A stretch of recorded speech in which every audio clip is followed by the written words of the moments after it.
sûrement dootul tardé ci boor yi rek diggante 10h07 10h10 lañ ko daan jot. d'accord. yegg seegul xam naa léegi ñu jot ko incha allah. voilà donc je pensais que yegg si na mais yegg seegul paraît-il donc il est 10h. Il est 10h07 donc ñu ngi xaar comme ça ñu jàngal leen ko mais en même temps lu Covid bi am bu leen fàtte maye deret c'est important puisque tey rek ñu ngi déglu alerte bi nga xamee ni def nañu ko RFM ñu waxtaane ko léegi nii Coro. voilà El Hadj ñu ñëw ci li nga xamante ne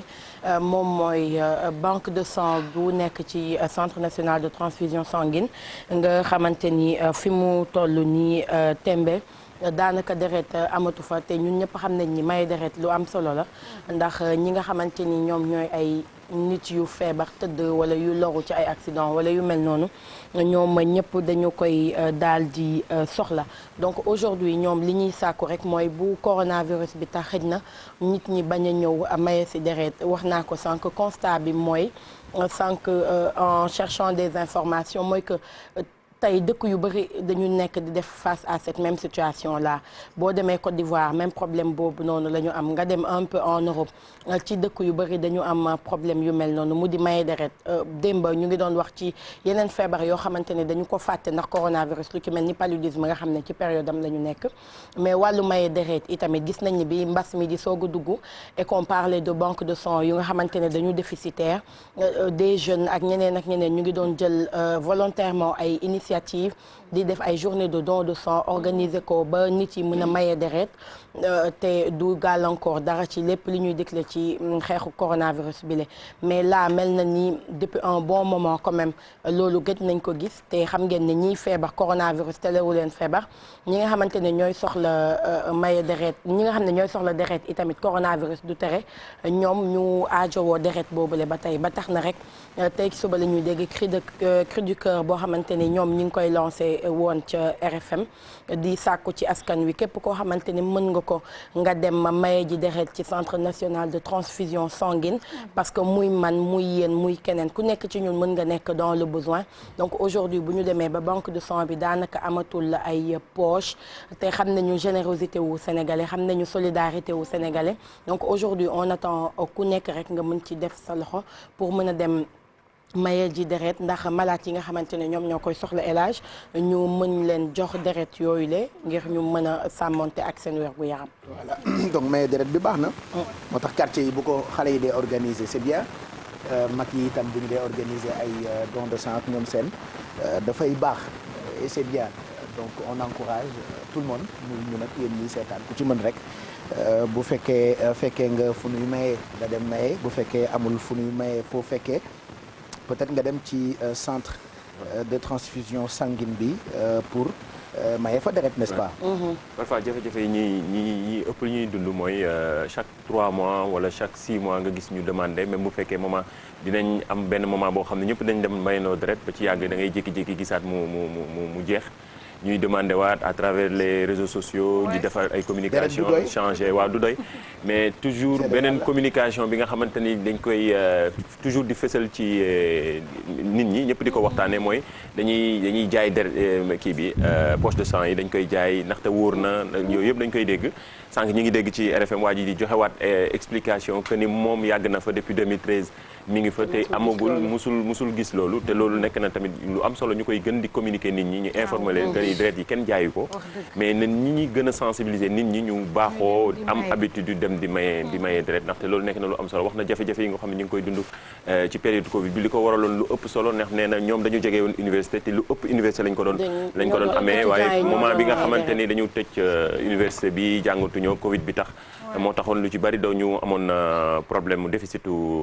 may deret don de sang bi nga xamante ni nag toujours dañ doon def ñi ngi def nag góorgóorlu bu baax ci communication bi nga xam ñu ngi koy def ci internet beeg réseaux sociaux yi di demander ndimbal bi que sénégalais yi di jël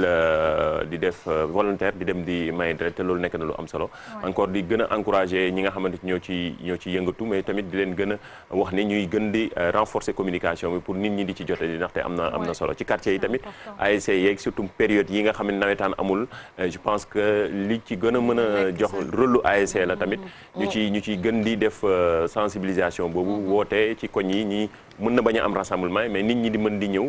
di bañ a toog ku ñëw rek maye deret dem loolu nekk na tamit li nga xamante ni rôle ASC la surtout ci période yi nga xam ne nawetaan amul yeneen ñi nga xamante ni loolu lañu doon gën a xaare ASC amul ci période yi. voilà donc y a toujours ay plan B. liñ daan xaar li ASC yi daan def.